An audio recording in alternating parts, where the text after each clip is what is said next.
Yeah.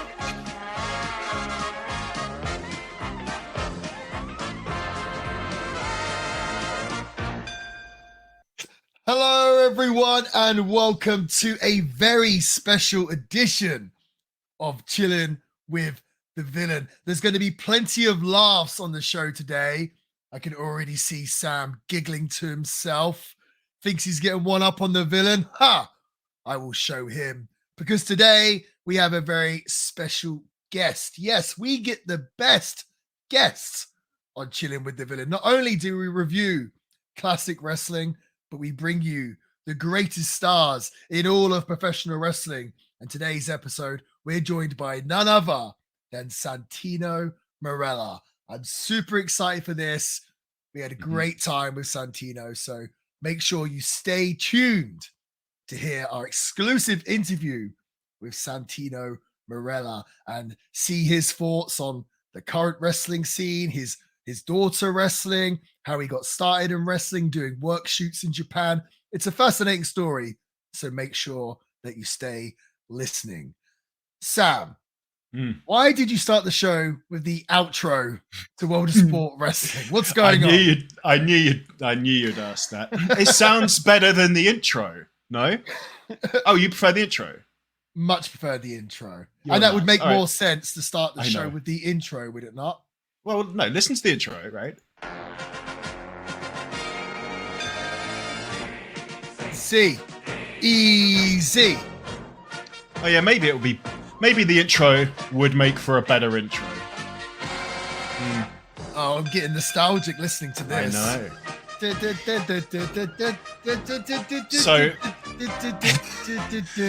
people might be wondering, Sam and Marty, are you just stealing the theme tune to World of Sport Wrestling just wholesale for the theme tune to your podcast? I kind of wish... only is the answer yes, but also it's going to just wait for it. It's going to get a lot worse.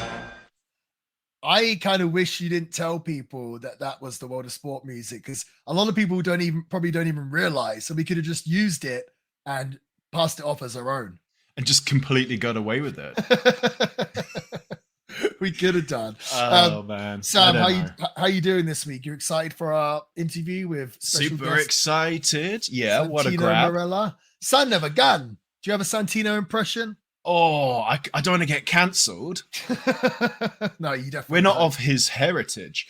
So I've got to say this, and I know I'm biased because I'm on the podcast, but the caliber of guests that we have is pretty good, right? Let's be honest. Well, I don't want to give away too much. We don't have somebody who sucks, do we? Coming up? Oh, no. I don't want to get your heads up. We've not got Mean Street Posse or Steve Blackwood yet, but we do have some more exciting guests in the pipeline. So yes, we do. It's very exciting. Speaking of guests and just friends of the show, did you watch SmackDown this week?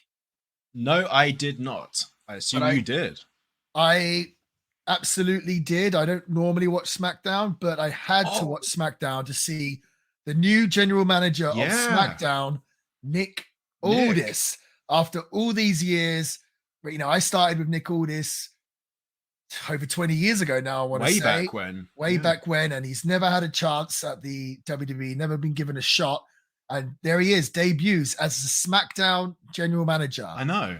That's awesome. A pretty awesome spot. You know what I mean? Like, the SmackDown general manager, you're going to get plenty of TV time. You're going to work with all the top guys. And the best thing, you don't have to take any bumps as well. So I'm proper happy for Nick Aldis becoming the SmackDown general manager. And of course, deep down, I just pray that he gets the opportunity to show them and show the world what he can do in the ring. I personally think he deserves it.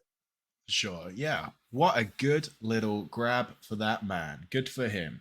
Absolutely. I'm very excited to see what he'll do as well as SmackDown general manager, like the development of his character.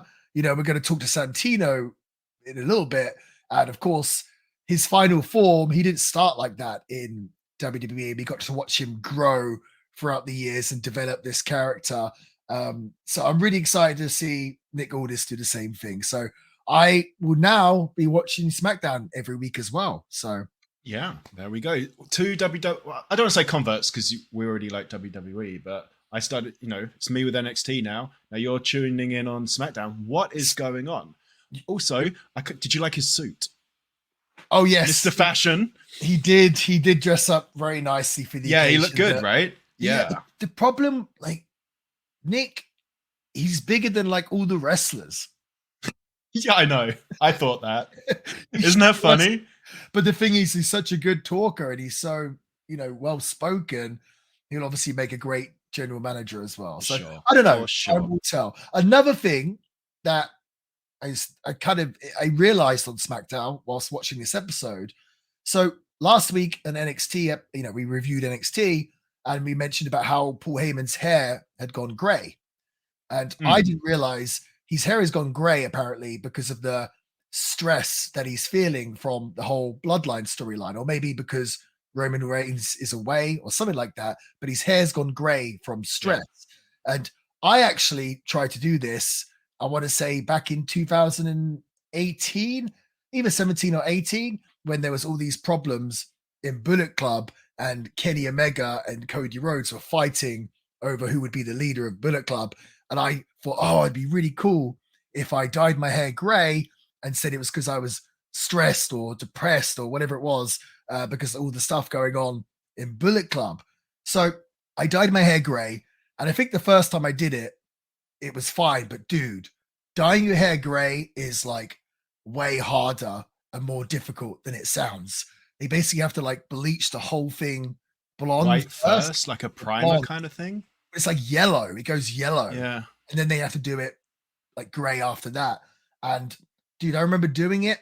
And because at the time I was on the road so much, like I was never really home. So I couldn't go to the same place. And the other thing is as well is it washes out super quickly.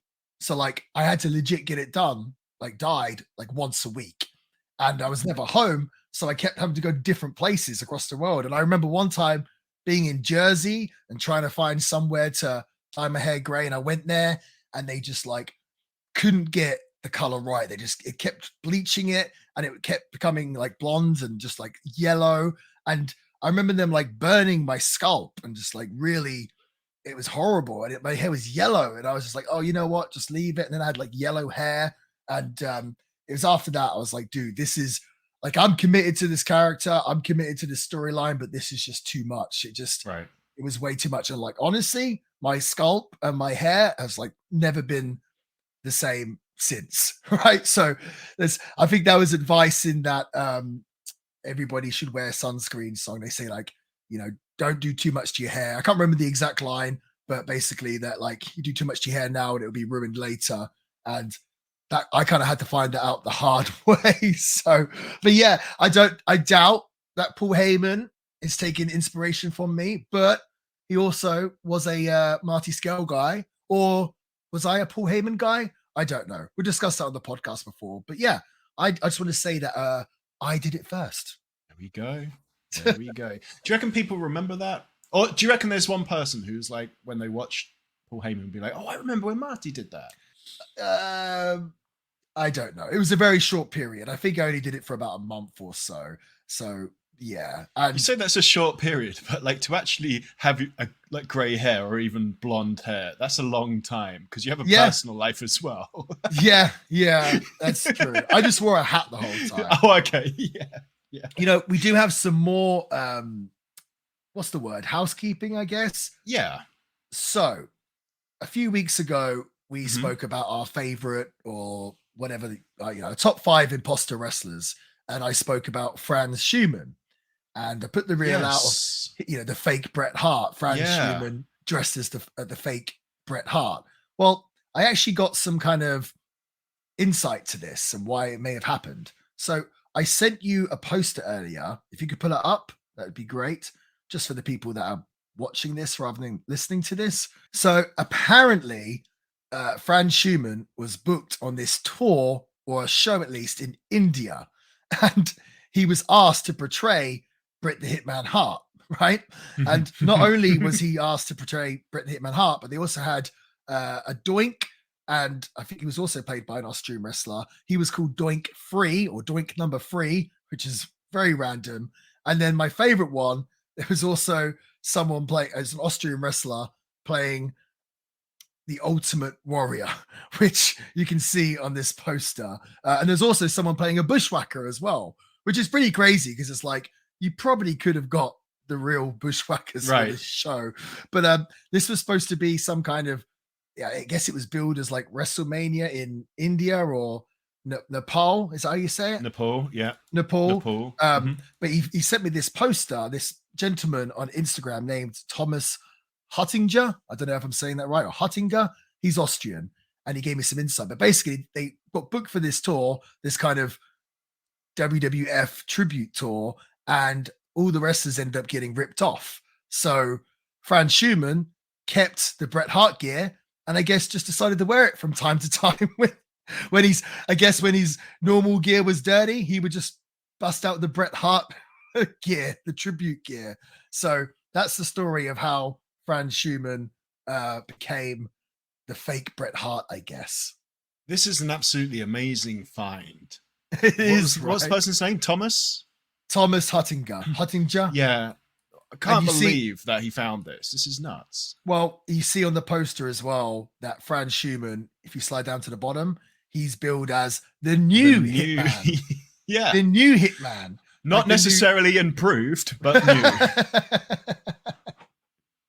But I don't even know if this show even happened. I'm not so sure. I guess I have to do some more research, but I would love to see some footage from this show. If we can. I doubt it exists, but if anyone's listening and they have footage for this show in India, Nepal Bodybuilding Association presents the World Wrestling Heavyweight Championship. I think also at the bottom it says like, who will become the King of the Ring? Yeah, who will be the King of the Ring? King of the Ring, copyright. Yes. WrestleMania, copyright. It does say WrestleMania on there, right? Yeah. It does. Yep, here. WrestleMania. Yep, Wowzers. I like how this ties in also to our comments we were doing months ago now on tributes. Exactly. It kind of feeds into everything. There's been a lot of talk like the perfect poster. Well, I put the reel up about Franz Schumann being the fake Bret Hart, and so many comments were telling me, well, this is very popular in the UK, the tribute shows. And I'm like, I know all about the tribute shows. I've already spoken about them on the podcast. One of the comments on that Bret Hart video goes, you can tell that wasn't Bret Hart. It's like, no, yeah, okay. We know. Like some of the comments, the funniest comment I kept getting on that Bret Hart reel was people saying, that's not the real Doink either. And I had to reply, I was like, well, actually, it kind of is. Like, it's Steve Kern who was, played Doink on occasion in the WWE. So, but people were just like so sure of themselves, like, well, that's not the real Doink either. And I'm like, whoa. I've got to correct people on that. Awesome. But talking of social media and Instagram, one comment that I did like, I thought was really cool. We put the reel up on the Instagram talking about the Iron Claw movie that's coming out in December, the Von Erich movie. The Iron Jaw. Because it's got Zac Efron in it. Carry on. Oh, boy. Sorry. Had to get that one in. So we put the reel up talking about the Iron Claw movie and the trailer. And we had a comment on there, which I found pretty interesting. Do you want to pull the comment up, Sam? Okay. Yeah, sure. So this comment, it says, thanks for covering this. And I didn't think anything of it. And then I actually looked into it. And I was like, oh, this is from Ross and Marshall Von Erich, which are Kevin Von Erich's children, I believe. They've seen us talking about the movie. And I replied to them. I was like, yes, of course. Like, we're so excited for the movie. And of course, as soon as it comes out, we're going to go to the cinema and watch it and review it on the show. So I thought that was really cool that Ross and Marshall Von Erich were happy with us covering this Iron Claw movie. And honestly, I put the reel out and it did really well. And I don't think too many other people or wrestling channels are talking about it. And I'm like, how can they not? Like you said, this is one of the first like mainstream, wrestling movies in years. Actually, I did think this after your comment the other week. You said the first mainstream movie since The Wrestler. And it was only afterwards I thought, oh, what about Fighting with My Family, the Saraya movie, which you'd say that was mainstream. The Rock produced it, so. No, I would agree with that. I will let you have that. Thank you But for correcting me. This would definitely be a different feel to that. But yeah, so Ross and I wouldn't say Fighting with My Family is like a serious movie, whereas The Wrestler, I think so. Mickey Rock won an Oscar. You think Zach is looking for his? I feel like this is the most kind of closest relative or whatever you want to say to The Wrestler, like its nearest neighbor for sure. For sure. Let's ask the listeners of the show. Do we think it's probably too early to ask actually, but do we think Zac Efron is going to get an Oscar for this movie? I really hope he does. Fingers crossed. Well, we haven't seen it yet. He might be terrible. I don't care. Oh, yeah. Give Oscars to people that I like. Exactly. That's exactly. Awesome. Awesome. It did get me thinking about this movie. Sort of, what other sort of wrestling stories do you think would make a good movie, a good mainstream movie? Or maybe a better question is, like, the last sort of 5 years, we've seen a lot of biopic movies of different rock stars and pop stars. There was the Queen one, and there was Motley Crue and Elton John, and the Presley one as well. I enjoyed that one. Like, what wrestling stories do you think would be good to make a movie out of? I have an answer to this, but I won't tell you yet. I'm going to tell you later on in the episode, and there's a reason for that. Okay, well, now you've put me on the spot to try and... Yeah. I'd like to see... I mean, there's so many wrestlers that I think have great stories. I would love to see a biopic. That is what it's called, right? A biopic? Biopic, yeah. Biopic? You said biopic. Mm-hmm. Is that biopic, it? Yeah. Not a biopic. Biopic. I would love to see a biopic of... you fucking... Sorry. Biopic. Is it biopic or biopic? Biopic. Okay, I would love to see a biopic. Bro, I came from a poor family and I had to go to speech therapy as a child. Maybe it wasn't the best speech therapy going. Biopic. Okay, I would love to see a good biopic of Bruiser Brody. I think would be an awesome one. Obviously, it'd be another tragic one, but he comes to mind. I mean, Bret the Hitman Hart would be another good one. Shawn Michaels. Can you imagine a biopic of The Rock? Like, I don't think you could fit everything into one movie, but that would be really cool. Dude, there's loads of wrestlers. I would love to see that become more, like, hopefully if this movie takes off, that will become more of a thing, seeing kind of wrestling in the movie theaters in the mainstream. That would be really cool. For sure. Something else whilst we're on the subject of social media, guess what, Sam? What? We can now, I didn't actually know what this was until this happened, but I got a notification on the Instagram, and we can now receive gifts on Instagram. Please give us a gift, guys, whatever that means.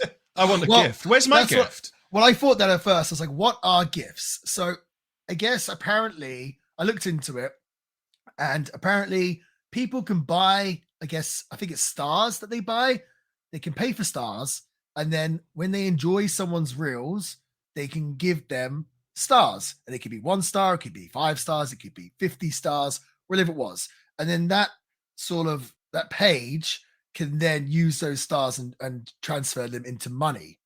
So I was like, but it's like, do you want to monetize and be able to receive gifts? And I'm like, yeah, I want to receive a gift. So now we can receive gifts on Instagram for our reels. And you know what? People love the reels. They love the TikToks and everything else. We do this all completely free.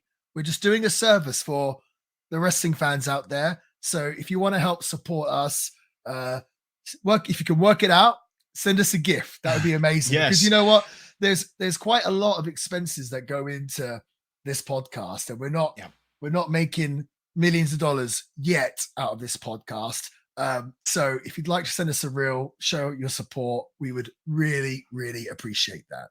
Yep. Give us as many stars as you'd like. But do you know 2 places where we won't accept any less than 5 stars? It's Apple Podcasts and Spotify. Exactly.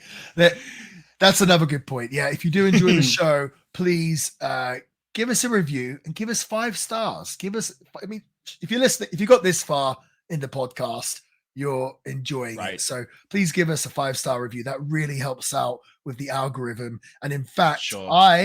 you know what I'm going to start doing, Sam? If you want your name mentioned on the podcast, if you want to get a shout out, leave us a 5-star review, because from now on, I've just decided this right now. I've not discussed this with Sam. Every week, I'm going to read out a 5-star review. And I've got one right here. This is from Big Sean Stud. I like that name, Big Sean Stud. Name. But the title is Content plus Hosts equals Gold. Which that's a formula cool. That you cannot argue with. Absolutely. And Big Sean Stud, thank you so much for your review. He says the combination. Sorry, first of all, he gave us 5 stars. So already fantastic. Our guy already. Absolutely. Big Sean Stud said the combination of the choice of content coupled with the hosts, a flamboyant active wrestler in Skirl, and his friend Sam, who knows just enough to know that he doesn't know, brackets, but is willing to learn, is what makes this podcast for me. The banter between the two is entertaining and informative and quite often hilarious. I don't listen regularly to many podcasts, but Chilling with the Villain has me tuning in weekly. Thanks, fellas. So I thought that was really nice. That was lovely. Do you know why? Apart from it was 5 stars and was gassing us up, he basically said in his review, like the mission statement of the podcast when you came up with the idea, right? And you said it to me, you were basically like, hey, this is what I want. And he basically read it out word for word. So that's really awesome that he gets it. That's nice. Yeah. I mean, he says that, you know, Sam knows enough, but enough to know that, no, he doesn't know, I guess, everything, you know what I mean? Which is really cool. And a flamboyant active wrestler. Yeah. Oh yeah, that's nice. Nailed it. Thank you so Big much, Sean Stud. Yeah, thank you, Big Sean Stud. And yeah, if you want a shout out on the podcast, give us a 5-star review. Also, Sam, I have something else very exciting, because the other day I found a whole bunch of all-in Marty Skirl trading cards. What? Yes. I didn't know these existed. Very, very hard to find. Every now and then at signings, I'll have a fan bring one to me and ask me to sign it. And apparently they go for quite a lot on the second market. But these trading cards I'm going to show now. I don't know if you can see it on my camera. They came out in 2018 when All In happened. And there's a whole collection, obviously, but there was Marty Scale ones. Maybe you can see better here. And yeah, and I think it might be my rookie card. I'm not so sure about that. Don't quote me on that. But yeah, these are really sought after, and people want to get the whole all-in collection. And I managed to find like a whole box of them. So on Friday, the 27th of October at 6 p.m. ET, I'm going to put about 20 of them signed on my store, which is martyscale.bigcartel.com. And like I said, exclusive to like 20. If you want them, come get them. That would be great. But this is your opportunity to own something which, like I said, it's never going to be made again. There's X amount of these in the whole entire world. I happen to have like 20 of them, and I'm prepared to give them to the listeners of Chilling with the Villain, obviously at a price. But at the same time, I think it's pretty cool. The all-in trading cards, a piece of wrestling history, like the show that changed wrestling history forever. So get yourself on to martyscale.bigcartel.com on the 27th of October at 6 p.m. ET.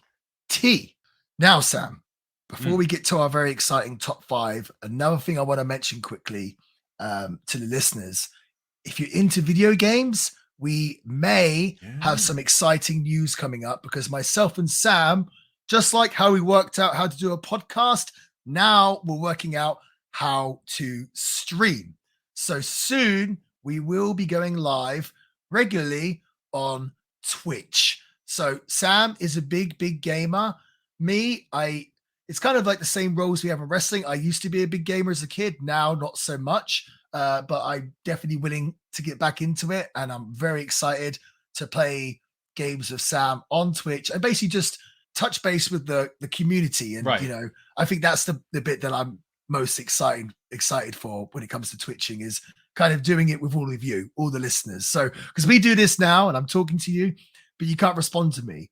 But once we get on Twitch, we're going to be able to build this whole community together, and we get to interact. And I'm really excited for it. And I'm sure, Sam, you're going to be looking forward to playing some video games. Yeah, for sure. And even if you're not a big fan of video games, you may still enjoy it because we're bound to suck. So there's something for everyone. I really love how you call it twitching, because twitching is bird watching. Did you know that? But I can never bring myself to tell you that. You always say twitching, and please always say that. What's the term for twitching then? What would the term be? Like going on Twitch. I don't know, streaming?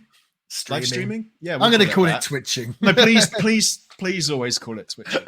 Also, guys, we are obviously, because we won't be able to help ourselves, we will just default to classic wrestling games and modern wrestling games, but we're going to be hitting those pretty hard. But we're not going to stop there. So let us know in the comments on IG or just anything. Let us know what kind of things that you would like us to try and tackle, right? That'd be interesting. I want to play FIFA, but I assume for God's sake, no one wants to watch us play that. But let us know what you want us to play. That would be honestly, nice. If everyone says we want to watch you play FIFA, I'll play FIFA. Whatever you guys want. We just want you to turn up and hang out, basically. Like Absolutely. Marty said, the community is going to be pretty fun. So whatever you want us to do, let us know. Sam. Yes? Do you know what time it is? I do. Is it time? It's for me to time. Push a certain button? It's time. It's time for Sam and Marty's top 5.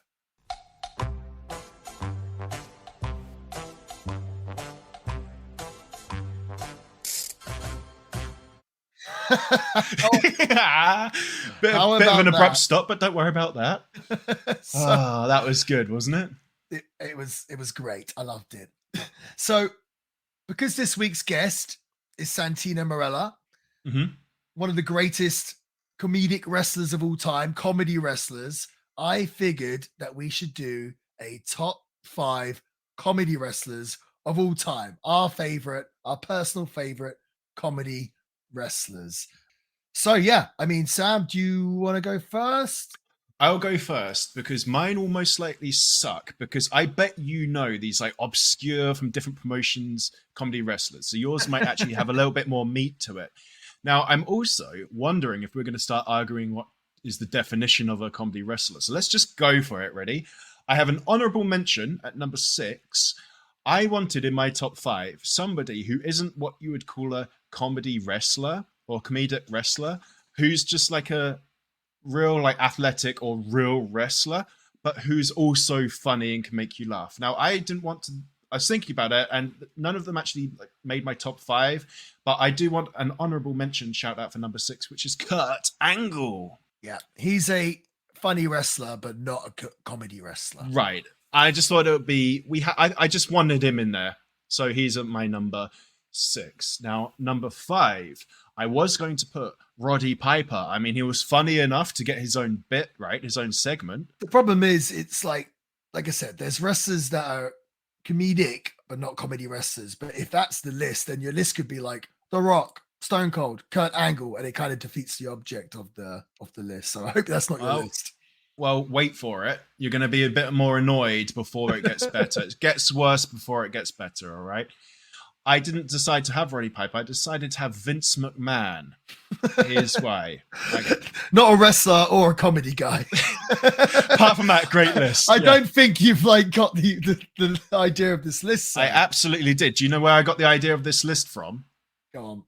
You last week with your music. It's like, hey, I don't care. Like, this is my list. Who makes me laugh when I think of wrestling? That's how I did it. I have Vince McMahon chasing the chicken around with Shane McMahon. Being beaten with a bedpan. When I think of bits, he's in quite a lot. Like, he crops up quite a lot. Number 4, hopefully you think this is a real comedic wrestler. I've got the Hurricane. All right, whatever. I would say he was a comedy wrestler. He was very funny. I don't know if he was a comedy wrestler. I do kind of have one like that, to be fair, but go on. Okay. But you don't have 5 like me then. Just only 1. Okay. Number 3, I have. Now, he is a wrestler. I've never seen him wrestle. But when I think of comedy and wrestling, I cannot divorce the thought of this guy from my head, especially since we looked at SummerSlam 1991, I believe it was. Bobby Heenan. Yeah. I mean, laugh out loud, funny guy. I can't not have him in there. He was a wrestler, right? Even though I've never seen him wrestler, so I can get away with that. He one of the greatest overall entertainers of all time. Very, very funny. Again, not a comedy wrestler, but very, very funny for sure. Okay. It picks up from here, unless it doesn't. Number 2, I've got Santino Marella. All right. You can't argue that he's not a comedy wrestler. For He's sure. got a monobrow, for Christ's sakes. Now, I think what's it called, like Glamorella? I think that's my favorite kind of era with Beth Phoenix. Do you remember? That was pretty awesome. But like anything comes to mind. The Cobra, obviously, Jinder Mahal, and I think was it the Great Khali? I think were just like doing a back and forth with their flutes to all of this stuff. You can't deny it. You cannot. And I actually think even Hornswoggle was in there. Just everything he does, the mispronouncing the names, making people break, the whole lot. The Cobra, like we said, just the accent, the whole package is just, he cannot be I'll give you that from anyone's top 5. All right. For sure. And my number 1, I don't think they're actually as much of a comedy wrestler or as good at comedy wrestling as Santino Marella, but I will argue that they are a comedy wrestler, and their bits just had more weight for me growing up. It's Goldust, particularly his bits with Booker T when he was tag teaming with Booker T. Do you remember those? Of course I do, yeah. Here, that's mine. Look at your face. I know you want to explode, don't you? They were just the funniest bits for me. When Booker T's in bed with his missus, ready to get it on, and he goes to turn off the light, he leans over. How did he get there? It's Goldust in the bed. Booker T, he just wants his slushie from 7-Eleven. Who's in the queue ahead of him? It's Goldust. I love that sort of stuff. And also, I feel like Goldust is quite a good actor, which kind of helps the comedy bits too. I know you want to just move on from my list as soon as possible. You hate my list. Let's hear it. Let's hear yours. Okay, so number 5. I'm not going to give you too much crap because my number 5, you could argue, you could debate. And you said about having obscure guys. This one's probably going to be obscure to you. But number 5, I have a wrestler, a gentleman by the name of Leon Ares. Now, Leon Ares, I think I'm saying that right. He was a wrestler for like during the World of Sport era, so the 70s and 80s and whatnot. And he was from somewhere up north in the United Kingdom. And he was a really good wrestler, but he was just so funny in his matches. It was his reactions to things that was so funny. He would like reverse something or get out of a move, and then he would just say, "How about that then?" and just completely wind up the audience. It's so funny. I've got to show you footage of this guy. You have to show me. That sounds like exactly my style of comedy. Dude, every single move he would get out of, he'd just be like, "How about that then?" And it just really wind the crowd up. And then he would do things like, he'd do like a test of strength, and he would shout at the opponent like, "You're not strong enough. You're not strong enough." And then boom, they would take over and then like it was just so funny. Or he would say, he would get ready to do something. He'd be like get ready to do a cool move, and he'd be like just watch this then, watch this, and then ultimately fail and fall on his ass. So like, dude, and he actually his real name is Brian Glover, I believe. Is it Glover? I should probably check this, but his real name is Brian Glover, and he actually ended up going on to have a pretty successful acting career.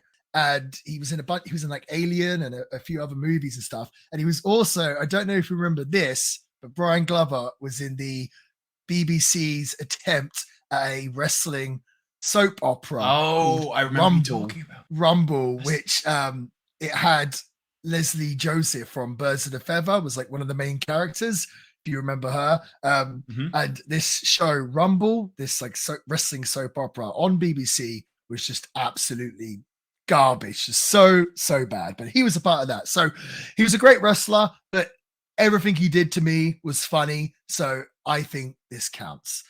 Coming in at number 4 is a guy I've worked with before, Taguchi from New Japan. I can tell by looks in your face you don't know who he is, but no. I think a lot of the listeners will. The Funky Monkey Taguchi, very, very funny wrestler. He does a lot of stuff with his butt, and a lot of like he's all his offense is based on like his butt. So like he'll do like a running butt and like a splashing butt and all this butt offense. So and he's just Taguchi, just his timing with his facial expressions, he's just absolutely perfect. And in a company like New Japan, which is typically very serious and it's the king of sports, to have someone like Taguchi on the card, it's just, it's nice to have that kind of relief on the show. Do you know what I mean? That comic relief that Taguchi brings to New Japan.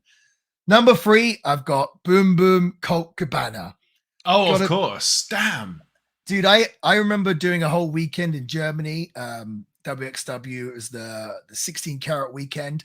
And it's 3 days, 3 shows. Well, there might even be more than 3 shows. I might even have 2 shows a day, but there's just so much wrestling going on and everyone's trying to have a killer match. And then I think the 3rd day, me and Cabana were booked against each other. And we were basically both like, dude, these fans are burnt out on watching like really good wrestling. Let's just have a comedy match. And we had, it's one of my, I don't know if I've ever watched it back, but I just remember it being like one of my favorite matches of my whole entire career because we just did full on comedy for like 15 minutes and the crowd was just in complete stitches and just loving it. And it was such a nice break again from all the, hardcore and strong style wrestling. But Colt Cabana is just very creative with his comedy. Yeah. I think Cabana, he would say, yes, I'm a comedy wrestler. Do you know what I mean? So I'm not offending anyone by saying that, but I think, and that's why Cabana's just been always, I'm saying this as a compliment. Like he works great in like small buildings. He works great in front of 200 people or even 25 people. He can just get the whole crowd going, and he's just his comedic timing and everything he does. I think Colt Cabana, it's got to be on my list. Number 2, funny enough, is actually the same as yours, Santino Marella. Like, I don't need to say anymore. What more? Yeah, we don't need. Yeah, we're gonna have him on the show, so we'll talk about it there. But yeah, who the hell is your number 1? My number 1 kind of goes in line with my number 5. Of course, it's none other than he's the greatest comedy wrestler of all time, Les Kellett. Oh, mate, well, you've won the list. How did I? Of course. So, dude, yeah. For those who don't know, Les Kellett was a big wrestling star in Great Britain during sort of the 70s and even the 80s. And he was just the number 1 comedy wrestler, despite apparently in real life being a true hard bastard. For whatever reason, Les Kellett could just make the people laugh. Like the faces that he would pull would just have the crowd cracking up. Like the way he would wind up his opponents, it was just so funny. It's like his wrestling style was comedy or torment. Like he would wind his opponents up so much where they'd end up slipping on the banana peel and he'd inevitably beat them. So I think that's really important as well, the fact that you can actually use comedy to win a match. But dude, he would do so many funny things. He would be in a hold and he would make it seem like it was something like really hard to get out of. He would, be like, trying his hardest to get out of a hold, making out that it was so hard. Then all of a sudden he would just like really simply just step out of it. Right? And the crowd would just laugh so much. One of my favorite things he would do is he would like do this like ducking and diving. Like his opponents would like, they'd think he was, startled or something. They would run at him and swing an uppercut and he would just like sidestep out the way, or just the way he used to duck and dive out of the way of his opponents was so funny. And like, he's selective hearing, he wouldn't hear, he'd say the referee, I can't hear properly. So he would use that to like, to bend the rules or whatever else. It was just so funny. Like, it was just his comedic timing with his phrases. I remember one point the referee's counting against him. It's like a cover and it's like 1 kicks out, 1 kicks out, 1 kicks out. Then he tells the referee like, 2 comes after 1, and just the crowd just laughs so much. And he was just a joy for the audience to watch. So for me personally, Les Kellett, without doubt, without question, number 1 comedy wrestler ever. So for me, without doubt, he's also mine. You can't change now. I can't. We've got this proof. We've got this recorded evidence. Your top five, your crap top five, which didn't have hardly any comedy. You wrestlers. knew it was going to be crap, which is why you wanted me to No, go I didn't. first, didn't you? No, No, normally I you leave me to the end, but you knew it was going to. No, because you've been sulking about going second. So I was like, okay, you can go first this week, and you screwed it up. I can't believe I sat and like combed through to get the music. Well, the thing is, there's other comedy wrestlers from that era as well. Like, of course, yeah. I what like honorable mention to Jim Breaks. He was so funny, and I wanted to mention him, but he was a great wrestler. So like again, I couldn't really count him as a comedy wrestler, even though he was very, very funny. Of course, there was Cat Weasel as well. That was a big star in the UK. The UK produced a lot of comedy stars, and that. It's just that British humor. It's a different humor to the rest of the world. So, and I think the thing is with British people is we don't mind being like the brunt of the joke. You know what I mean? Like, right. Yeah. Well, totally.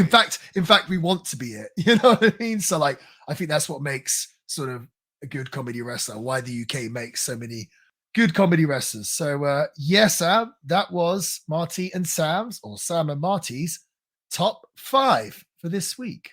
Wow, that was a good one. Do I do the jingle? You can do the jingle. Go on then. Can I? Yeah. Not that I've earned it after that top 5. But...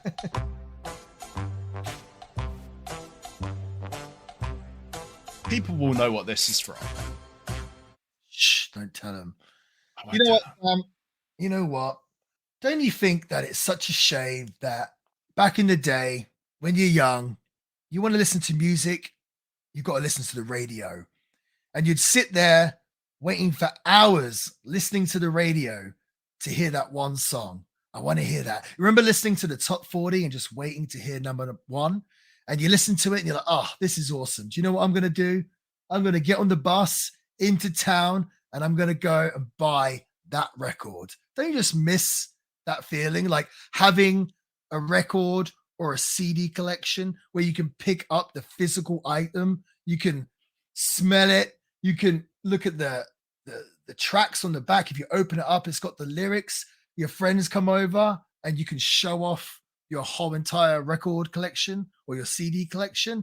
Like those days have gone. Now it's all just on a phone. And I think such a shame. I mean, of course, you save on some storage, but just like, dude, some of my fondest memories as a youngster were getting that record, getting that album, getting the Beastie Boys album, getting the Prodigy's album, just so Iron Maiden, Motorhead. Like, dude, I felt like the coolest dude in school having like Motorhead's record. Do you know what I mean? Like, that was such good memories for me. But you know what, Sam? Those days, they're not gone. They're not gone. Oh, no. Oh, no. They've only just begun. They've only just begun because our friends, our new sponsors, Finders Keepers Records, they want to help you build your record collection. Yes, Finders Keepers Records is the largest, the biggest used record store in the whole of Coachella Valley, with over 10,000 used LPs, 45s, and 12-inch singles. They also have cassettes. Remember them, Sam? Can you remember cassettes? I remember cassettes. I loved my cassettes. I had a Backstreet Boys cassette, that's for sure. CDs and even equipment such as turntables, speakers, and receivers. It's all available at Finders Keepers Records. Now, you might be asking, Marty, where can I find Finders Keepers Records? Well, they're getting ready to open up their new store very, very soon in their new location in Old Town, Indio, which opens in November. So by the time you're listening to this, it could be Not too open far already. off. Yeah. Not only that, but they're constantly getting new stock and their prices are the best in the valley. So if you want to book an appointment with Finders Keepers Records, hit him up on the Instagram. Right now, whilst he's getting ready for his new store, he has a secret hideaway for Finders Keepers Records, a boutique as such, and you have to book by appointment because trust me, Finders Keepers Records is very busy because he has this amazing collection of records that everyone is after. So find Finders Keepers Records on Instagram, which is finders_keepers_records. Hit him up, book an appointment with him, and go get yourself some classic records. That would be absolutely amazing. And we thank our sponsor of the show, Finders Keepers Records, so much. Okay, then, Sam, I think it's the moment that everyone has been waiting for. Ladies and gentlemen, here is Chilling with the Villains exclusive interview with the legendary Santino Marella. So here we are. Joining me at this time, he is one of the greatest characters in WWE history. Of course, I'm talking about the legendary Santino Marella. Hello, Santino. How you doing? Oh, very good. Thank you. That's a nice introduction. You just came from a jiu-jitsu class, you were just saying. Yeah, getting my son into it. So I took him to a SmackDown show, and he was, of course, blown away. And now I want to be a wrestler. So I said, okay, do you want to be a wrestler? We got to start with jiu-jitsu. So he's really probably only doing it because he wants to be a wrestler one day. But whatever it takes to get him in there, he's going to benefit from it. And obviously, I mean, if you took two twins, he's only 4. He turns 5 tomorrow, actually. Oh, wow. And if you took 2 twins that were 5 years old and put one in, a grappling martial art and one wasn't, by the time they're like 13, their physical literacy, their strength, their coordination, it's going to be night and day. And I want to be on the good side of that night and day. So we got him in, and I just let him know that, look, I don't care if you're the best, man, but this is what we do. We're lifers, and we're going to be here for a long time. I always think that, like, I started jiu-jitsu like when I was 33. I just wish I would have started when I was 4. Maybe I wouldn't have got so bullied in school had I started back then. So I think, like, you're doing the absolute right thing. I think that's unbelievable. Yeah. And like now, judo at 9, and then I did it right through university till whatever 24, 25. Well, let's get into that. So your background, I know you did some amateur wrestling as well, but it was mainly judo, right?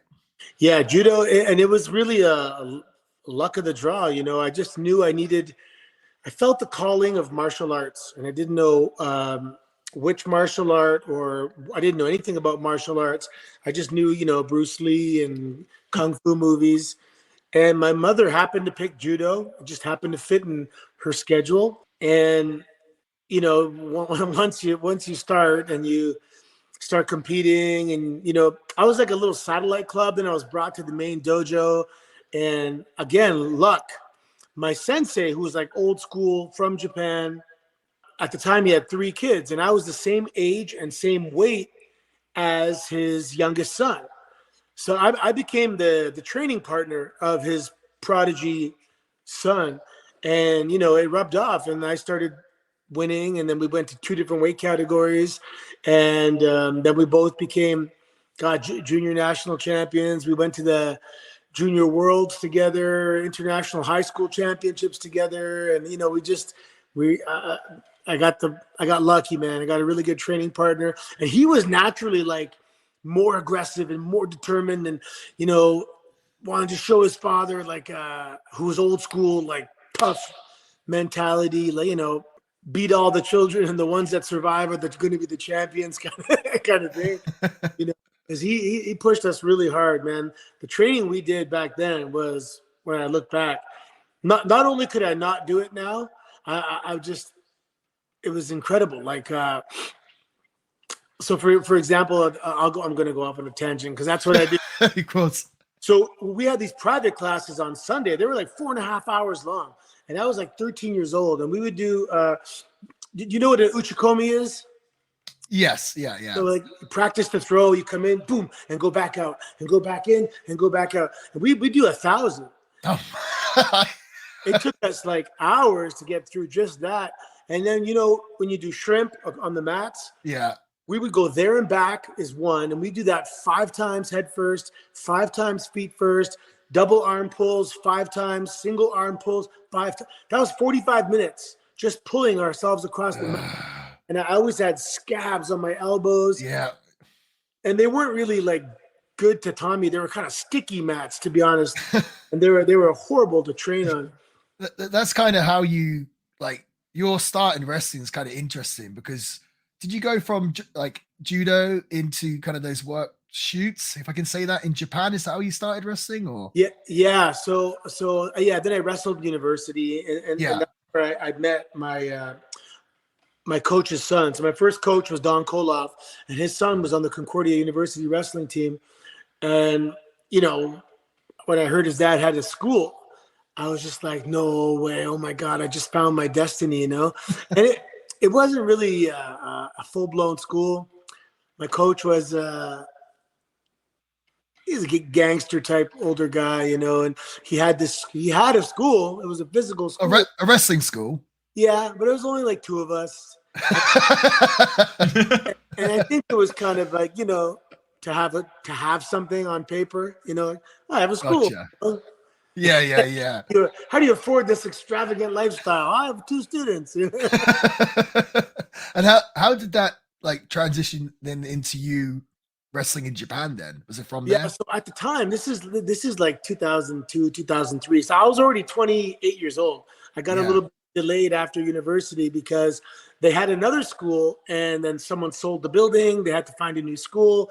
Took a couple of years, and which was again a blessing, because I worked in the corporate world, in the telecommunications industry, in the marketing industry. I even did some customs brokerage, sales. I mean, I did restaurant work. I mean, I did everything to get some life experience.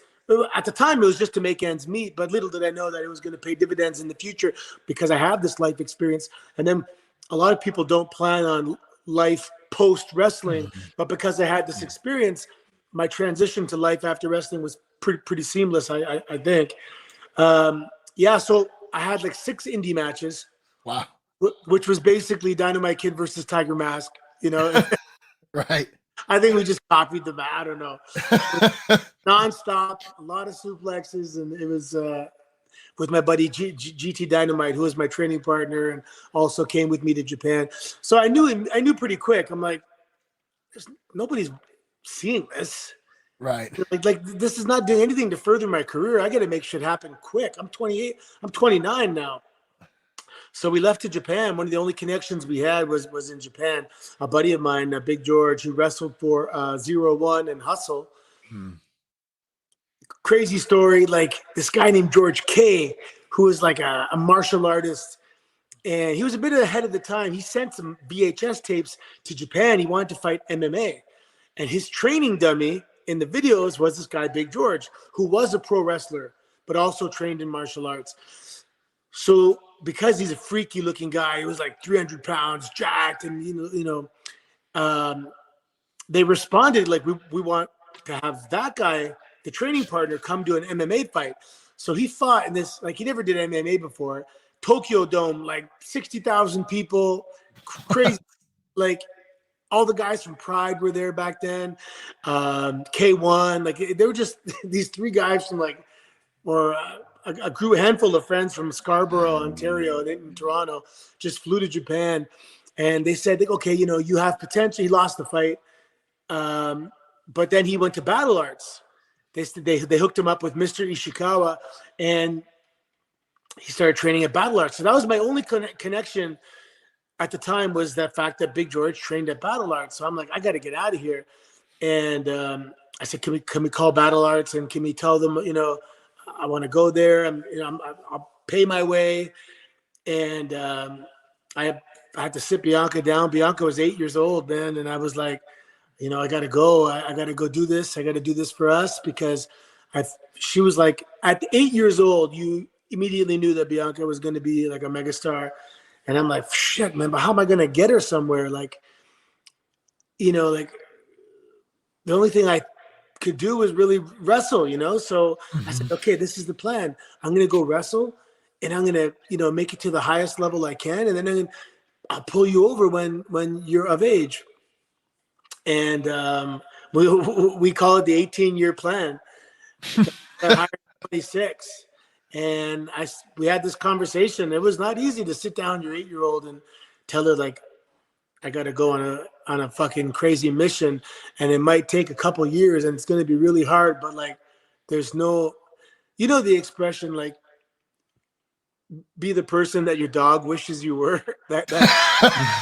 Yeah. For me, it was like, I wanted to be the guy my daughter thought I was, right? She thought I was a superstar because when she met me, God, I was on the national judo team. I could do fucking 30 backflips and walk on my hands and climb walls. And I was like a ninja. I was 180 pounds, fucking machine. And that's all. And she just saw me as this like, my dad's a superstar, so I didn't want to disappoint her. So anyway, I packed my bags up, flew to Japan, and had to pay my fucking dues, fight my way through the dojo, and then when I could tap out everybody, and I showed up every morning for months and did all my squats and everything, and then I got a match. And then in the beginning, the matches were like, I think I waited 3 months to have a match, and the matches were every 2 months. Wow. It wasn't a lot of matches, but at the end, they started coming more. Like, I did a festival, and then now I'm wrestling like once a month, and then I was about to get some matches at was it not New Japan, Big Japan, All Japan. Mm-hmm. Mr. Ishikawa was wrestling there, but I messed up and I overstayed my tourist visa. Oh no! And I was trying to get a work visa, and when I realized the significance, I came back to the dojo, and every time I would go down to, I think it was called Hamamatsucho Station, it was like an hour subway ride, an hour walk. And of course, the people at the immigration office, it's not Japanese. The language is not like so cut and dry. It's not clear. Like, I take the notes back to Mr. Ishikawa and say, like, what are they saying? What do I need? And he's like, like they go, maybe. And he's saying, what do you mean maybe? Yeah, it's always maybe. Yeah, maybe, maybe. Maybe. And so by the time we got all the documents, we had missed the window. So it was like a funeral, man. It was so sad. I'm like, what do you mean I have to go back home? Like, I have an apartment, I have a scooter, I have like I'm getting work. I'm doing extra work for acting. Everything was starting to happen, and I had to leave. So again, everything seemed to happen in this amazing order. So now I go to OVW.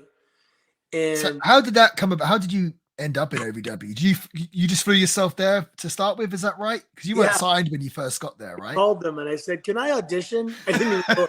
I go, "Can I audition for your company?" And they're like, "It's not really like that. It's kind of a school." And so I guess okay. So I drove to pack my bags, and it was cool because I was home for like four months. So it was nice to be home. So I got home around Christmas 04, and I went down there May in 05. So packed up the car. This time I drove down, and I went to the beginner's class for like a month, and then I was in the intermediate class with Rip Rogers for the majority of my time there.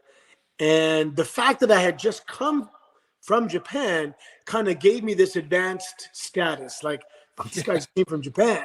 This guy came from Japan, So Paul Heyman was there, and he heard about this, this guy who was doing some work shoots in Japan. And he was like sitting in on one of my practices up in like the rafters at OVW. And after he caught me in the parking lot, and he was, "Hey, I have this idea, So Rip Rogers gave me the nickname Boris. Oh, okay. Fair enough. That's what I call you. Yeah. And it was just because he said it looked like Boris Zukov or something. Okay. And I'm like, Boris, and everyone in class starts calling me Boris. I'm like, Boris?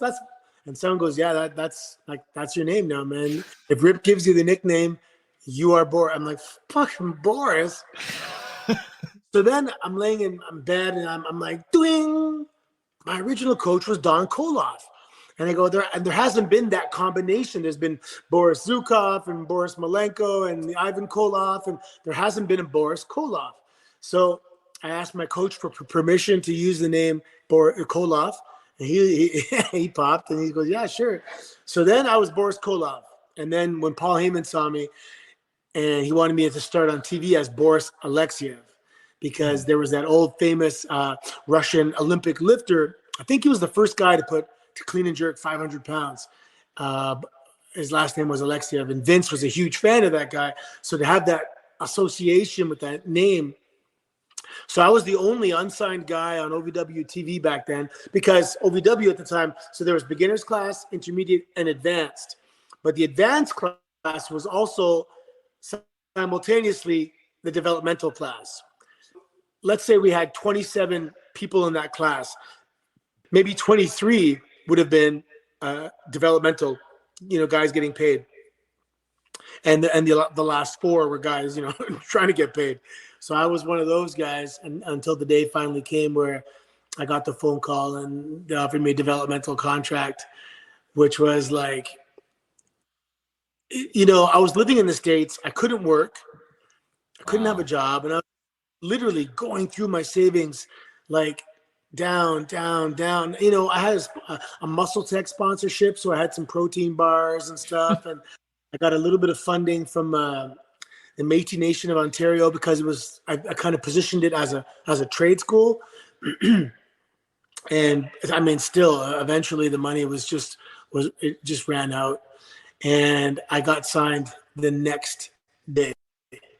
Like the next day, I had to cash in. I had some retirement savings plans, and I had to cash them in, and I had to borrow $400 to, like, I don't know, for food or rent or whatever. And the next day, because they were telling me, like, hold tight, it's coming. I'm like, fuck, okay, it's coming, but I'm running out of money. I'm about to go home to my now 10-year-old, what it should be 10, 11-year-old, and fucking $30,000 in student loan debt, and go back to my parents' house and be like, fuck, what am I gonna, like, I would have had to formulate a game plan. It would have been bad. I mean, were you paying to, like, train at OVW as well, or? Yeah, I was paying. Yeah. Right. So yeah. So you went from paying to be there to being paid to be there. Yeah. When I got the call, it was like, because then I had to go home for 2 or 3 months to get my visa, and it was just like the relief of avoiding. People are like, "Oh, you accomplished your dream." And yeah, I did, but that wasn't the best part. Avoiding disaster was the best part. Yeah, like fucking avoiding disaster was everything. And then I came back around, like, I think December, and then I got called up in, like, April. So when I was on OVW TV, I was squashing people as Boris, just fucking kick, judo throw, ground and pound, arm lock, finished. And then I was gone for a few months, and then I came. So I was really on the road for like 4 months. So I was so green. I was very good at whatever I did. I made everything very believable. And if you gave me this character was believable. People would come up to me and be like, "Man, I want to thank you for being away from your family in Russia, and it means a lot that you're here in OVW." And but some of my best friends growing up were Croatian, so I picked up some Croatian over the years. So I'd be in the audience just saying, like, random Croatian lines, and they just all thought it was Russian. They just there was doubt in anyone's mind.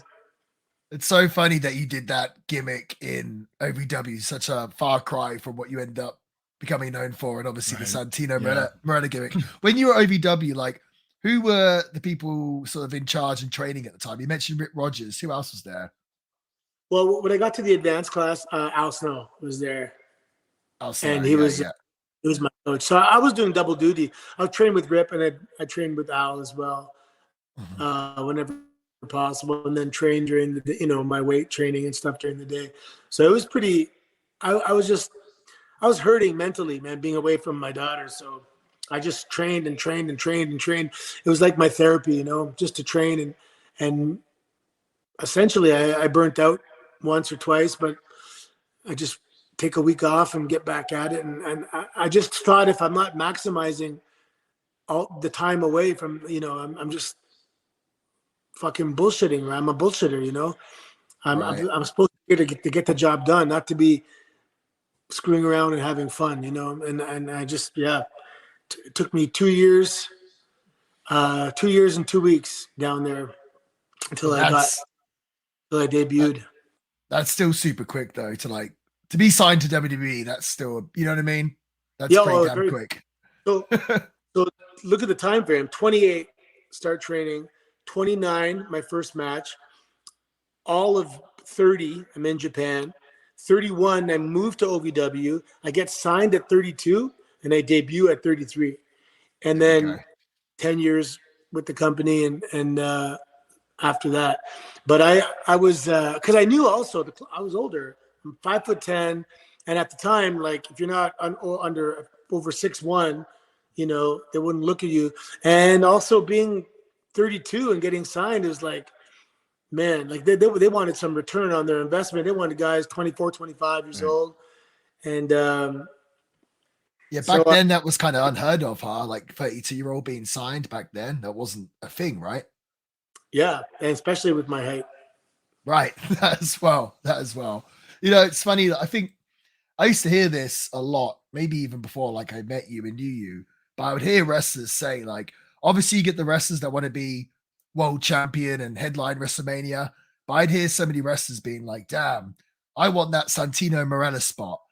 Like that character that's like is always sort of consistently on TV. Like you had a character that like they can forever kind of bring back, you know what I mean? They can always put you on the TV and everyone knows who you are. And at the same time, you had a character, which I don't think a lot of wrestlers realize this, like how valuable a character is that can lose a match and like not lose their heat. Do you know what I mean? Like there's so many wrestlers, they lose and they're dead. Whereas Santino, it almost felt like you could lose every single time and you still would be just as over as you were before. And like I said, as a booker or a writer, your character just like so easy to write for. It's like, oh, we can slot Santino in here, we could put him in here, he can stir something up here, rather than kind of just being like a good wrestler. Did that kind of stuff go through your head when you came up with the whole thing, or did you just kind of fall into that position? Yeah, there was like, there was an article Lance Storm wrote one time, and it talked about the value of that kind of comedic role. He goes, they may not be in the championship picture all the time, but they can be there for a long time. And I remember looking around the locker room at the time. I'm like, no one's even fucking challenging me for this spot. This is gold. And I don't know if they thought I had it, locked down, or they wanted to whatever be the champ. But I'm like, I'm just gonna stay the course. But you're right though. There was a time when Randy Orton got injured for one of the elimination chambers, and that's the one that they substituted me in. Yeah. And we ended up having that very memorable moment. But it was because of, who can we put in here? And also Santino's having a hot streak lately, throw him in there. And it ended up being a really good moment. I mean, how diverse is that? The fact that like you can go from like doing like a women's battle royal, but then you can do like a world championship match or like the final two in the Royal Rumble. Like that's a lot of depth. Do you know what I mean? Like not many wrestlers can do that. Do you know what I mean? Yeah, absolutely. And then the good thing is I did a lot of live events, and I had to, man, my first couple of years, I was learning on like, I almost was like, fuck, hope they don't find out.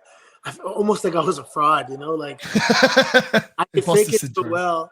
And then I was getting, with Regal and Chavo, and I was even tagging with Carlito in the beginning, and I mean really getting up to speed quickly when you got, DX's in the locker room giving you little tidbits. Ric Flair's back there. I mean, just the locker room was incredible. And I got up to speed. And I remember one time Ricky Steamboat saying that he started getting it like somewhere between like around 2,000 matches. And I'm like, what? 2,000 matches?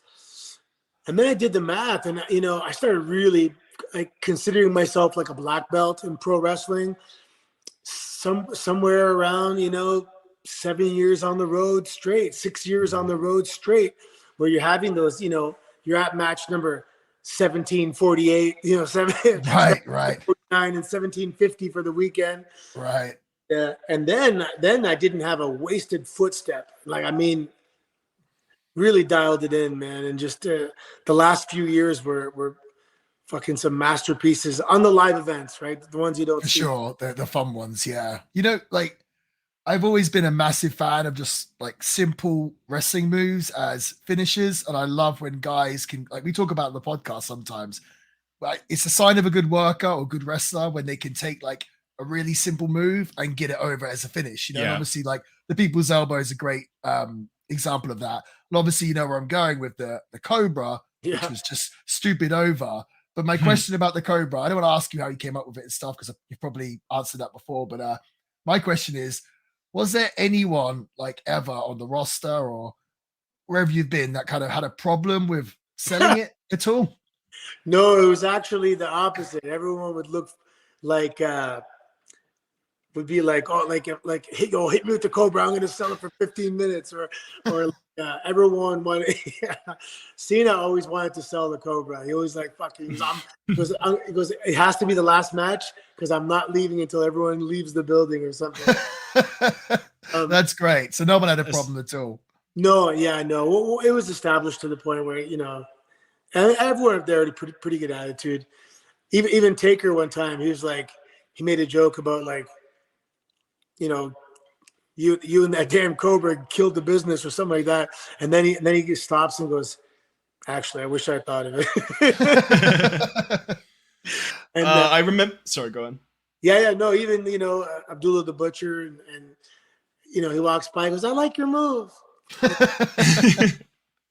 Go on, Sam. So my favorite Cobra moment, it's probably everyone's, is when Jinder Mahal like counters it with a flute, and I've got it like on my liked or favorites on YouTube, and we have on the podcast we always have a little joke at the expense of some of our comments on our shorts and some of our content, and on that YouTube clip of the Cobra and the flute, I've just got to read out this YouTube comment. It's just hilarious because a lot of times, even on our content, we get people pull up wrestling moments, and their problem with it is how it just wouldn't work in a combat situation. So it's just like a perfect, this comment of, obviously he's like a puppet on his hand.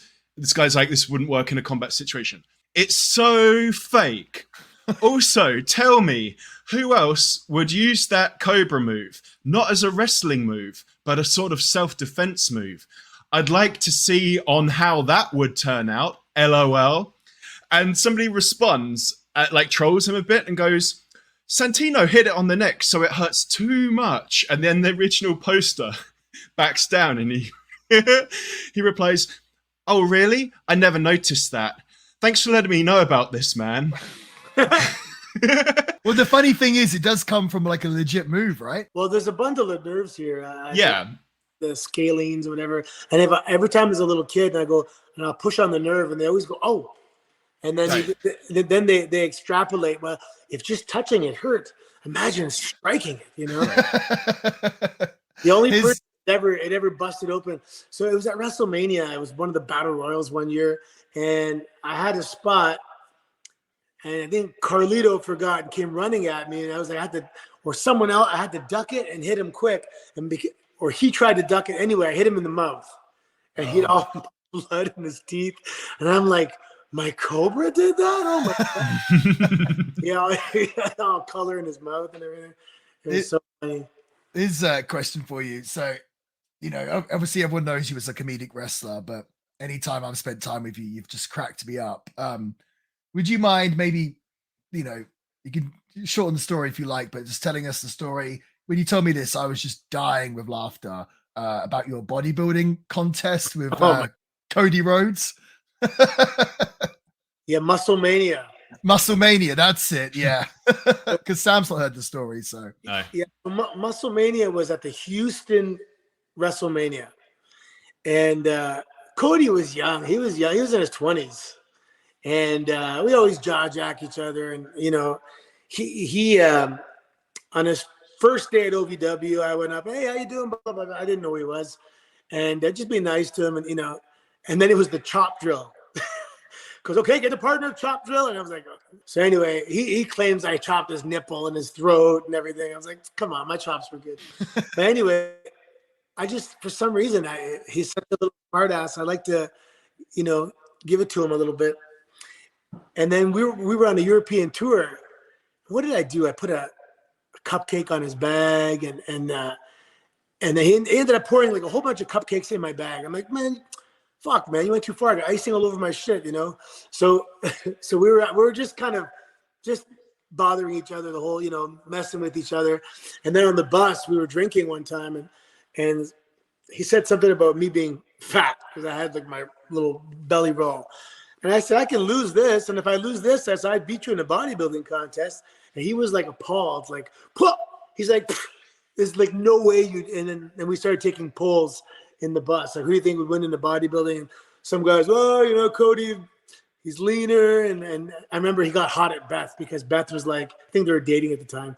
She goes, well, Santino has a shorter proportion and the rounded shoulders. You know, he might have more a suitable bodybuilding frame. And he looked at her like, what? So the boys started making it a bigger deal, and then we were drinking, and then all of a sudden, so this is a November fall tour, a November European tour, and then someone said, okay, have the showdown at Mania, at the after party. So it was like 5 months away, and and once it caught on to the point in the locker room that like it was gonna happen. It was going to happen. So we had to be ready. So I started saying, shit, like that. You know, we kind of didn't really want to, you know, do it. But, you know, you wake up in the morning and you realize what you agreed to. And you're like, shit, I got to do this now. So I took it serious, man. So I started dieting a little bit. But I hired a bodybuilding coach, a dietitian, a posing coach. I was playing with some thyroid shit that I shouldn't have because I had a panic attack once, and so I weighed in January 1st at 223 pounds, and on WrestleMania night I was 203 pounds, like the lightest I ever was in my entire career in WWE. Doing the whole, you know, I was doing like keto and walking like an hour. Like I trained like twice a day, every day. So it was literally the tortoise and the hare. Because in November, Cody was already ripped. He had abs and he was jacked. And at WrestleMania, he had the same body, still jacked.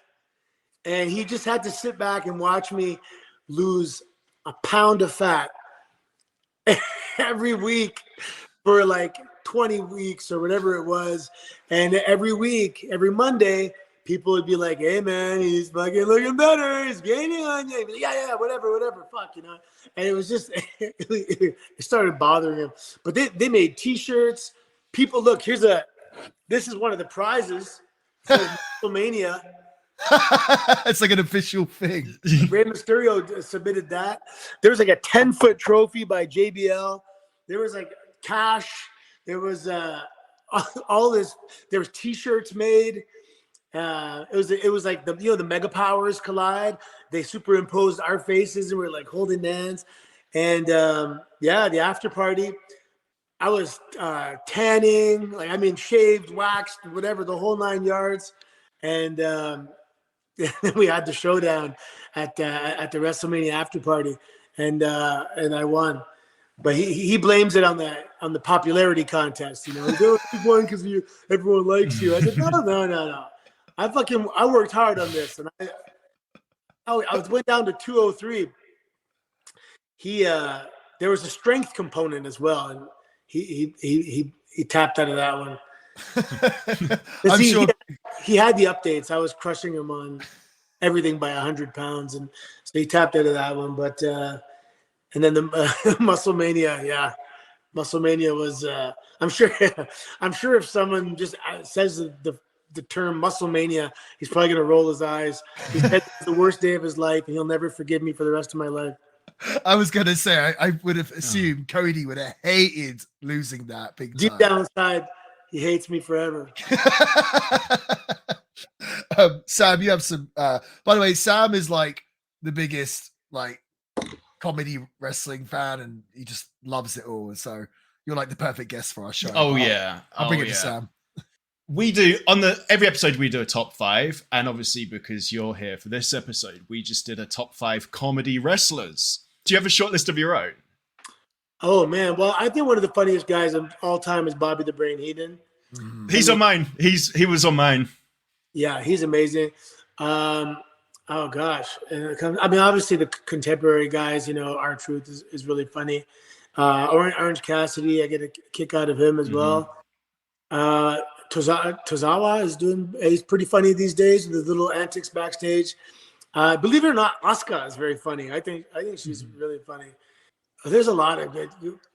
I mean, there's a difference as well between like comedy wrestlers and like wrestlers that can be comedic as well, because right. And we had like some people will say like Kurt Angle, but he wasn't necessarily necessarily a comedy wrestler, but he could do comedy very well, Yeah, right. And then The Rock as well. His comedies. He was pretty funny too, actually. Super funny. Man, there's been a lot. It's such because there always has to be a comedic element, in every Shakespeare book, every play, everything, always. It might not be as pronounced, with regards to who it is at this particular time, but there's always somebody playing that role. And there's a phrase in wrestling where they say like funny doesn't make money. And like, I think that's why like Jim Cornette wasn't a fan of yours, right? Because he just didn't like the comedy side of wrestling. Well, he wasn't a fan of mine before that. Well, yeah, I guess so. But that OVW thing, but probably. But he was comedic. Very comedic. What's that? Yeah. Yeah, he had the racket and the gold suits, and that's comedy. Yeah, for sure. But you wouldn't agree with that then, like funny doesn't make money deal. Well, I wouldn't try and sell out MSG with a comedy match, So here's a perfect analogy, man. You go eat sushi. The ginger is a vital part of that dish, but you're not going there for the ginger. But you have to cleanse your palate between bites. And I think that when you have a very intense storyline, tough guys, the bull of the woods, and they're going to be fighting. And if there's another one coming up, you gotta cleanse the palate with something light in between those two, and that's the comedy, I 100% agree. Do you have any comedic inspirations though, like outside of wrestling, that helped shape you? You know what? Growing up in the '80s, the sitcoms like Three's Company, that kind of stuff. I mean, John Ritter, for example, he was in Three's Company. He had that physical slapstick comedy. Benny Hill, David Letterman. A lot of the '80s sitcoms were just really, really. It was clean, fun. It wasn't, canned laughter. It wasn't raunchy, and I think, and also, to be honest, growing up where I grew up, all my friends, their parents were immigrants from Europe. On my street, it was probably about half Italian, but the other half was divided up between Portuguese, Polish, Maltese, Croatian, Greek. So my whole high school was all first-generation Canadians. So all our parents, they had these funny accents, and they would butcher the language, and they maybe either they're translating an expression from one language to another, or they're just screwing up. So, for example, my next door neighbor was Son of a Gun Ivan. And that's where I got Son of a Gun from, is fucking my next door neighbor. Who's funny. He's like a Croatian. He used to be a plasterer, like taping when you do like walls and stuff. Yeah. And I told him, I said, "Hey, Ivan, my character on TV says Son of a Gun all the time." He's like, "You have to give me money." He knew the copyright fucking law. That's funny. Here's a question, Santino. So obviously you spent years and years in WWE, and you're known as kind of like a WWE guy. So how does it feel now so obviously now you're at Impact. How different is that working for Impact Wrestling, and how has your time been there? And like, you're the director of authority. That's right? And you're still called Santino as well, which is great. Yeah. So 2021. So Scott D'Amore, he has a lot of former WWE guys to work with, after they're done. So he makes a habit of checking out the trademarks. And in 2021, somebody dropped the ball and didn't renew Santino Marella. So he just bought it, texted me, said, "Hey man, you won't believe this. It was available, and I just picked it up, so we can use Santino Marella." which really, I mean, I was looking forward to starting there anyway, but it was so much better that it didn't have to be that I was able to be the genuine article, Santino Marella, and not Saint Tino or Right. Tino. Some legally distinct version. Yeah. What was Plan B going to be? We didn't even get to it. No, just that's funny. Or I think technically you could probably just get away with Santino because it's just a first name. Yeah. Maybe. Like when I sign something, I don't even sign Marella. I just sign Santino. So that's fair. But I think that was going to be it. But no, it's been amazing, man. I opened Battle Arts in 2013. We just had our 10-year anniversary. So post WWE, man, I was just working so much, man, like 7 days a week, coaching wrestling, coaching judo, running the business, maintenance, running out, getting whatever, garbage bags, paper towels, and just doing these day-to-day errands. It just, man, I was kind of stuck there a little bit. I take an indie booking here and there, but it was actually nice, and the timing was right, with COVID, and another company came in, they took over the day-to-day, and it freed up my time. And the opportunity came, and I was like, you know what? Let's do it, man. And to produce television is awesome. I look forward to actually producing. And I wouldn't mind even transitioning to the corporate side one day, whether it's, branding or marketing or whatever, even the creative. Like I just enjoy producing television, Mm-hmm. and I have tons of freedom with regards to what I'm going to say in my pre-tapes. And I'll wrestle again, quarterly, 4 times a year. Right. Who are some of the sort of stars in Impact that you like to watch or that you're impressed by in Impact? Oh man, Gresham's wicked. Mm-hmm. Obviously Josh is pretty good. There's a lot of guys I like to watch, but like I wouldn't want to wrestle them. Like someone like Speedball, man, he's impressive, but like, fuck, I don't think I can fucking keep up with that guy. Motor City Machine Guns, fucking stellar. Like the best. I remember seeing Alex Shelley in 2004 and just working out in Cork and Hall, you know what I mean? And boom, here he is today. I love seeing guys like Heath Slater get his fucking mojo back. And he had a hernia surgery when I first got there, and his confidence wasn't there. And all of a sudden he's out there and he's fucking feeling it. He's the rock star again. And so watching that, resurrection has been fucking awesome. He's a good dude and a talented worker. Dango's there. Dango's just fucking cool dude. He's so funny, Dango, huh? Oh, but he's like locker room funny. Like he's hilarious, right? He's fun. Some of the shit he sends me on those reels and stuff like that. It's just random, bizarre stuff, but it's his sense of humor, Absolutely. But, who else is there that's there right now that's young and the guy Moose Imura just went back to New Japan. That kid was a fucking star and a half. Joe Hendry, he's pretty funny. Yeah, he's funny. Yeah, for sure. Yeah. His songs are funny. Yeah. Once the match starts, he's not comedic. He's like strong, right? But his songs are very good.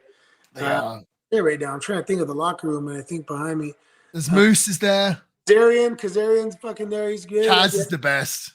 Yeah, Kaz is the best. There's a great locker room at Impact, it seems. Awesome locker room, man. We just took a picture recently. I think it was the 1000th episode where we're all sitting on the ramp, and you scan the locker room, and there's not a fucking weak worker in the group, man. It's really good.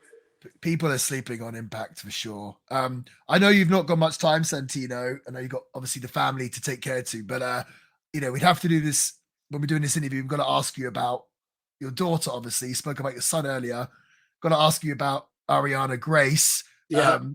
Sort of how you said about the 18-year plan earlier, and obviously now it's kind of all coming together. Mm-hmm. How proud of Bianca are you, and what do you see for her future? Man, so, she had the knee surgery and everything. And that was like, fuck, I mean, when it happens once, it's time will tell if she's injury prone. I mean, you hope to God she's not. There's a lot of guys, except Rollins blew his knee out, and I wouldn't call him injury prone, but it happened. So we're just hoping it's one of those things where it was a freak thing and not, she's not rugged enough, because she's big and strong. She's 5'8", 140 pounds of, she's in good shape. She's like exactly what they look for, articulate, tall, pretty. She could be an ambassador to the brand. She could branch off and do movies. Her wrestling is getting up to speed. I mean, she's surrounded by whatever. She's just very teachable, and they'll polish her the way they want her. She was a raw material, but a good raw material with regards to they can shape her the way they want, type thing. And I mean, the reaction is great. You got to be proud of her, though, right? That's got to be pretty cool. And like the funny thing is, they're not sort of portraying her. Correct me if I'm wrong. I don't watch NXT like weekly. I know she wrestled last night, but like they don't portray her as your daughter, do they? I can't. They must have mentioned it somewhere. I'm sure they mentioned it. They're definitely not focusing on it. And I just want her to get called up. Here's the thing: when I see the girls that have called up and have had long careers, is she ever going to wrestle like Charlotte? Probably not, or Rhea Ripley. But just that one level below that, I think she can wrestle like. But someone like Rhea and Charlotte are fucking studs. Like the next level, yeah. Next level, compared to the guys, they're just studs. And the other girls were also fucking awesome wrestlers, but they didn't have the physical presence. They weren't 5'10". They weren't 180 pounds. So I think she can achieve that category if she, obviously keeps training really hard and stays on target. I mean, but I just think that's an attainable goal if she keeps working hard and she can get there. Yeah, I think if she sticks at it, like the way she's going, she'll end up being a superstar. And like you said about the injury, there seems to be a thing at NXT with ACL injuries. Like it's happened to so many of the students. So I don't know, like maybe once she gets called up to the main roster, maybe she can kind of getting sidelined almost. Yeah, you definitely, I just hope that she has a chance to get there, because there's a bit of an aging kind of demographic right there. And I just hope she can get in the ring and learn from Bailey and learn from Becky and actually lock up with Charlotte and get that direct education through that lockup before they're gone, you know? Would you, obviously with Impact now, like, would you like to do something with Bianca on TV at all? Yeah. So when I spoke with Scott in the beginning, I said, look, obviously I'm probably too honest for my own good. I said, look, all I ask for is when my daughter gets called up, if they want me to come and share the ring with her in some capacity, I'd like the freedom to go do that. And I'm like, and that's all I really asked for. And he was like, yeah, absolutely. If you want to go there and I don't know, sometimes Rick would show up for a few months with Charlotte and stuff like that. And he wasn't there all the time, but I'd love to be able to do that. And I'd be happy with that, I think that'd be a really cool moment to see for sure. That'd be kind of full circle for you, I think. Yeah. And I mean, if she ever has to bust out the pink Cobra one day, it's got to happen, right? I think it'd be pretty cool. Yeah. The Cobra's daughter, that's got to be a thing, right? Yeah. There's, I mean, obviously with Joe Hennig, they obviously his dad passed, right? But there's a couple guys like, with Rotundo's kids. I don't know if they really had a moment in the ring where they said, it's my dad and stuff. They did it with Cody and his dad, Randy and his dad. Charlotte, like you said, yeah. Charlotte, yeah. They've done it a bunch of times. Yeah. To meet Tamina and Jimmy Snuka. There's been moments. So I wouldn't mind one of those moments, yeah. Absolutely. Well, I don't want to take up too much more of your time, Santino. So thank you so much for coming on the show. Really do appreciate it. Do you have anything you want to plug whilst you're on here? Like, where can we find you on the social media or Yeah, anything like you that? know what? I have made. I'm not doing shit anymore. I made an effort to really, really withdraw. Because when I started with Impact, sometimes we're gone Thursday, Friday, Saturday, come back Sunday, and then all of a sudden I'm coaching Wednesday, Tuesday, Wednesday, and I'm like, wait a second, this is what I wanted to fucking stay away from, because my daughter is 2, and my son turns 5 tomorrow, and I just don't want to fucking turn away and miss it. So yeah, this week has been good, and for the remainder of the year, I mean, I wake up, I've been taking advantage of the fall colors and putting in my earbuds, peaceful meditation music. Then I'll go for my hour power walk through the woods. It's absolutely breathtaking. And Hang on, the power walk is a shoot. no, not that. Dude, if I lived where you live and in your beautiful home and had that, I would never be on social media. Like, where you live is amazing, and you're right next to the beach, and just Oh yeah, this gym you've got, dude, it's beautiful where you are. Like, you've like, honestly, if that's all from like your home and stuff, I'm guessing it's all from, wrestling. Like, I think that's amazing. Like, that's what wrestlers kind of, aspire for. That's amazing, I think. Yeah, it's well, it's funny because a lot of it is the real estate market, right? But a lot of people, how do you get in the real estate market unless you get some money from fucking wrestling? Mm. When I came out of university, I was paying child support right out of university and paying off student loans. And I remember working in a office job for like a year, up like a couple $1,000. And I'm like, fuck, this is gonna be hard, man. Like how? I mean, it's almost insurmountable. I mean, it's even worse for today's kids, because houses in Toronto are, $1.2 million for not much. So it's overwhelming. But the fact that you're able to get into the market, especially back then at 07, 08, and luckily that shit paid dividends, and we were able to come out here. Yeah. And yeah, that's it. I'm just I turned 50 in a few months, and I'm just trying to fucking slow it down, because it's been going really, really fast for the last 20 years. And I just want to slow down and, count my blessings on a daily basis. Well, I think you look pretty incredible for 50-year-olds. So Well, you've always kept yourself in shape. So once I get back in judo and jiu-jitsu, actually, I want to do a worlds for my age group. I'm just trying to. I have a few more injuries I'm trying to overcome, like this fucking tennis elbow, and I had like a torn labrum. But we're almost there, man. We're almost there, and I can start training nice and easy, and hopefully gradually get into it where I can get up to competition intensity. I mean, you take really good care of yourself. I mean, you're doing this podcast from your own personal gym now, so like you're obviously big into looking after yourself. Like I think as you get older, you start to realize how important that kind of stuff is.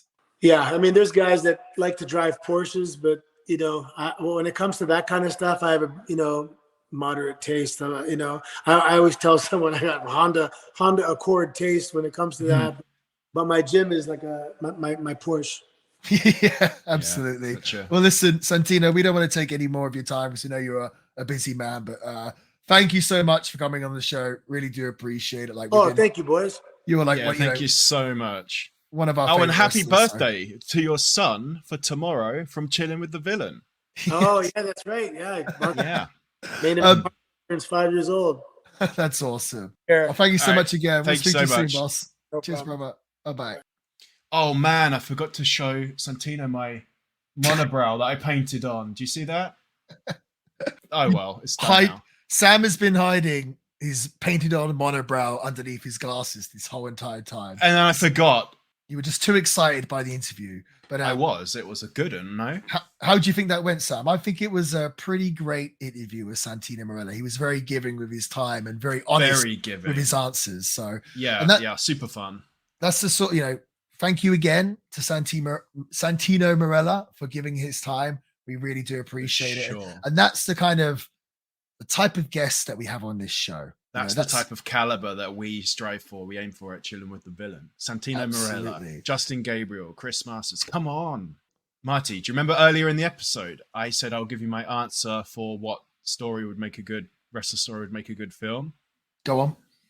During that interview, when Santino was talking about he had to look at his 8-year-old daughter in the eye and then go off to Japan with just nothing in his hand. And the way he was talking about it, didn't it sound like the start of a movie? No, it like did. The way it really did. It had all the beats of a movie. So I'm going to say Santino to answer your question from earlier. Who would play Santino? Oh, do you reckon we could just make him play himself? Put some makeup on, digitally de-age him? I reckon. Who else? I don't know. AI. Maybe just AI it. Just I reckon we could do that. Just sort of CG Santino. We could do it. We could rip his model from one of the games. Well, you know what, CGI. Sam? That does sound very exciting, but unfortunately, that's all we have time for this week. So we hope you enjoyed this week's episode. Remember to let us know which you want us to play on Twitch. Oh yeah, what games you would like us to do. Next week, Sam, we're getting close to Halloween, so. I've noticed. So I feel like next week we should do a Halloween themed episode. So yeah, we should. This Cause week some havoc. Yes, and this week we haven't done a pay-per-view review. So maybe next week we need to do some kind of Halloween themed wrestling pay-per-view. If only there was some Halloween themed wrestling pay-per-views that we we'll can have to find one on the show. Also remember the trading cards, the signed all-in trading cards available on, I've lost the date already, Friday 27th October, 6 p.m. ET. But Sam, I think that's all we have time for, so I'll take it over to you. Yep, and I can actually use the outro this time and be correct and not get in trouble for it. I mean, legally we could probably still get in trouble for it, but at least I won't be in trouble with my co-host. Kayfabe, all right? Oh, sorry. Have a good week. Till next week.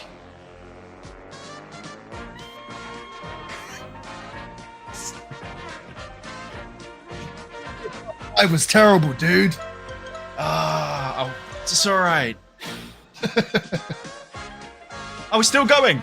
I thought it finished. They've already stopped listening. It's fine. Oh, they stopped listening after Santino. After your top 5.